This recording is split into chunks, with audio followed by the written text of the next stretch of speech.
recording this, and I'm going to try and see if I can use this to do things. Talk about the blog. If I can record this and use it to support the students at the OCN class here. YouTube streaming seems to be problematic. Anyway, today we went through and started off by doing an overview of this web page, which is called a blog, but it's just basically another web page that anybody can edit fairly simply. The way I've got it laid out here is that along the top will be some of the pages that can be linked, including the course outline that I'm going to go through in a minute. On the side here are some resources that we're going to use, and then here are the tasks that students in this class will be expected to complete.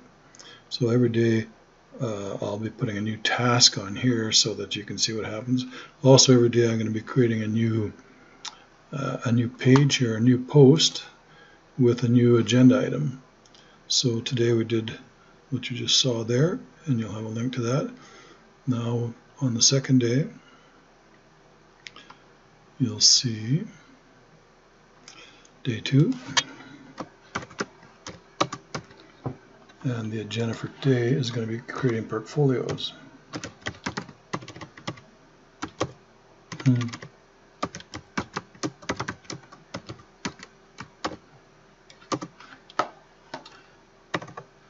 Create portfolio.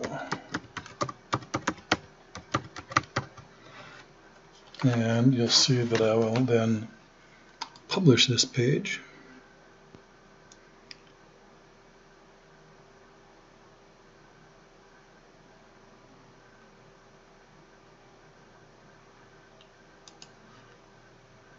Going slow. Now the blog will look like this.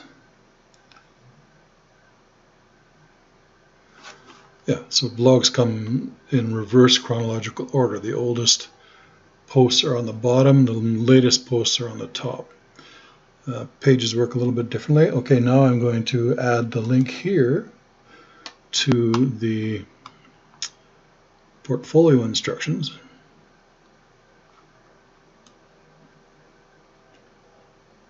And save my changes. And now you'll see that once I refresh this, there'll be 2 tasks now that are expected. So the task for the first day was setting up an anonymous account. If you read in that, you'll see all the details involved in that. Second day task is setting up a portfolio. Okay, just a quick little scan through the course outline. I spent a fair bit of time talking about this in the class, but just for the purposes of this quick video summary, I will do a quick highlight, and I encourage everybody to kind of look through it and see all the details of what's expected here, what the objectives are for the course, what the grading criteria are, and a list of all the activities for the class. This is being done in what's called a Google document, and this is going to be one of the spaces where we'll do quite a bit of work for this class using various Google applications. So you see here, now this is the course outline. So the class is called BU 03361, using information communication technology in education, 10th to 7th. All the details are here. My contact details are all listed here. So my name is Dr. Glenn Gatton. My mobile number, my phone is 204, and my email is here. And I'm going to ask you to, when you set up these new anonymous accounts, to send a message to this, including your name, so that I know whose account this is. There's going to be a link on here to the office hours where you can book an appointment with me. The actual classroom is in the Joe Ross School. Joe Ross School Computer Lab.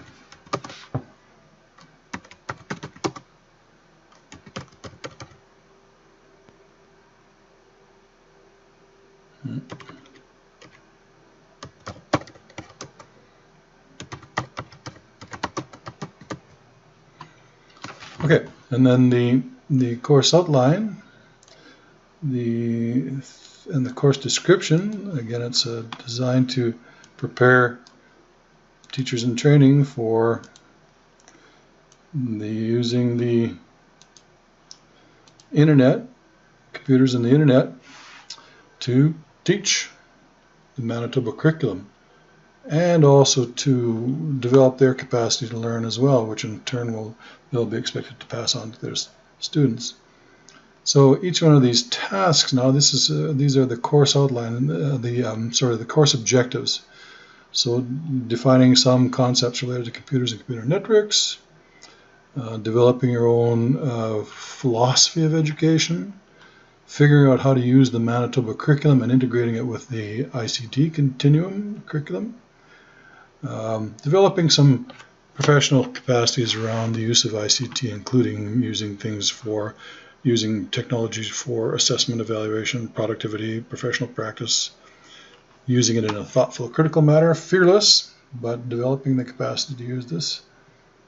The expectation is that you'll use this and model the use of this to your students as you go along.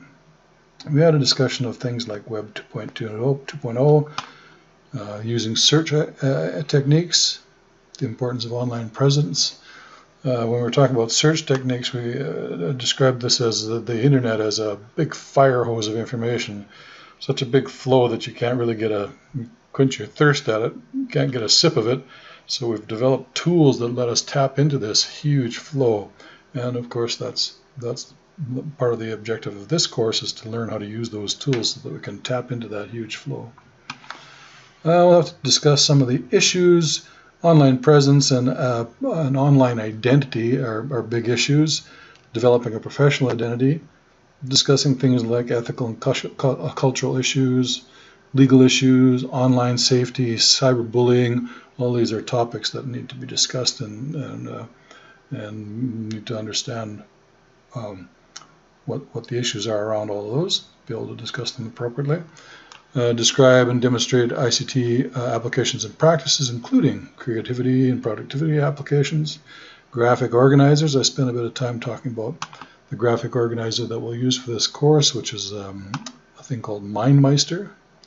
Multimedia software, mobile devices and services. So multimedia, because we're trying to tap into all the different avenues through which people learn. So the video channels, the audio channels, the text-based channels.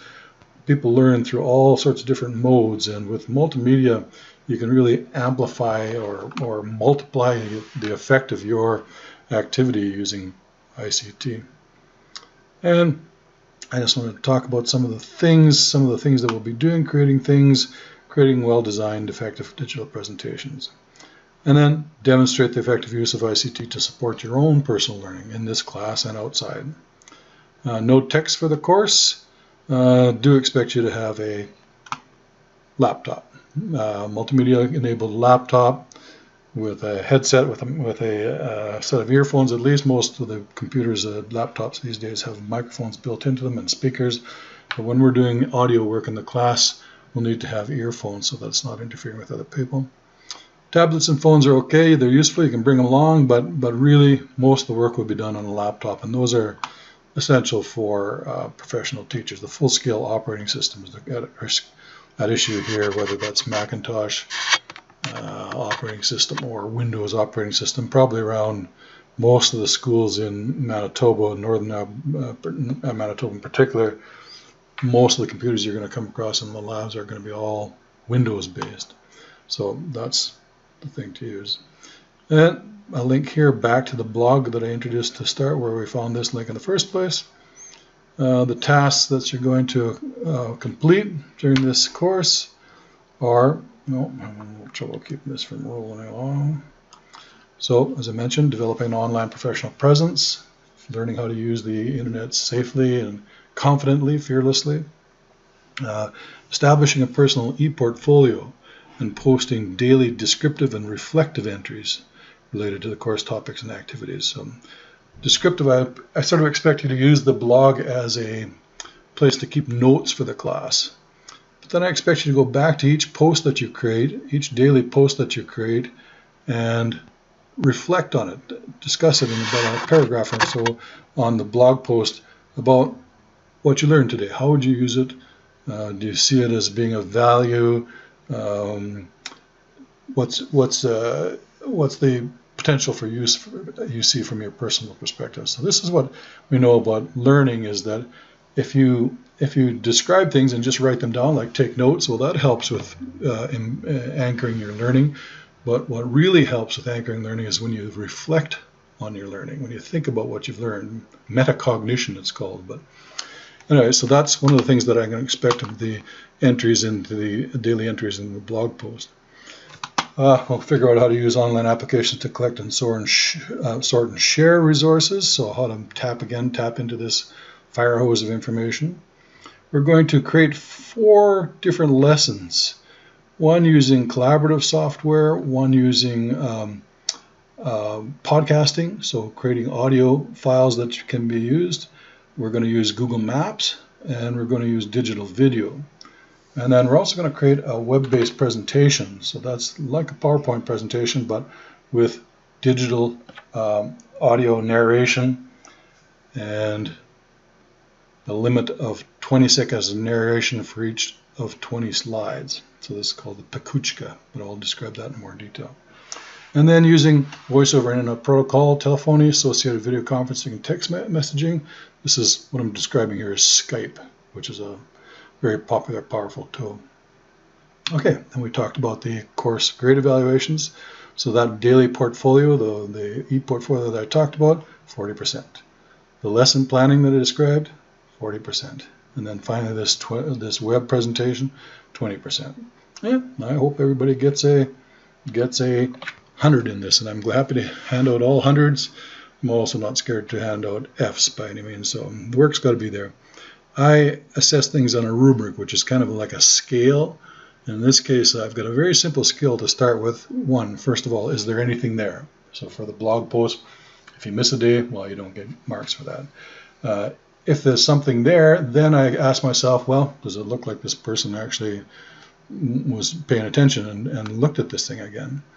And then finally, the highest level of this is, is there the information there in detail, and is it obvious that this person is using this to support their own learning? So there's a learning occurring, and there's been reflection on the topic at hand daily.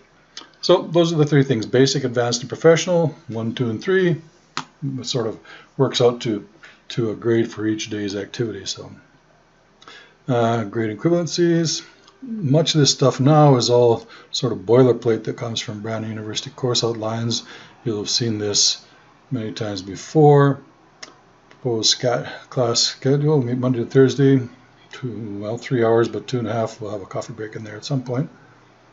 Most important recommendation that I can make for getting the most of this course is be teachable, and that's certainly a task that's sometimes a challenge for teachers.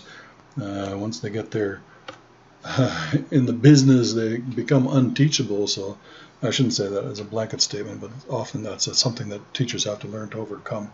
The other thing is that in this business, particularly with technology, you're going to have to learn how to learn things, but also, just as importantly, you're going to have to learn how to unlearn things and relearn things. So those are critical issues around that.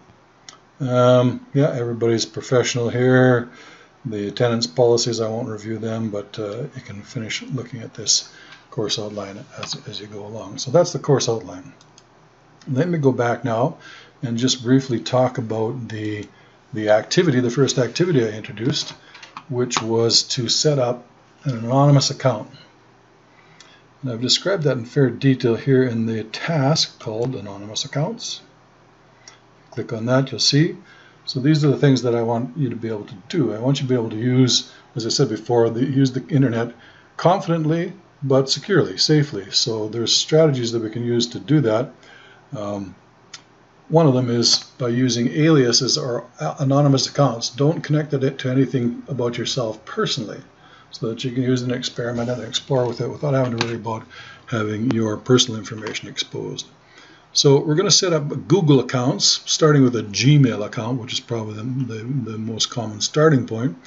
And once you have a Gmail account, then that gives you access to all of the other Google features that we're going to use for this course.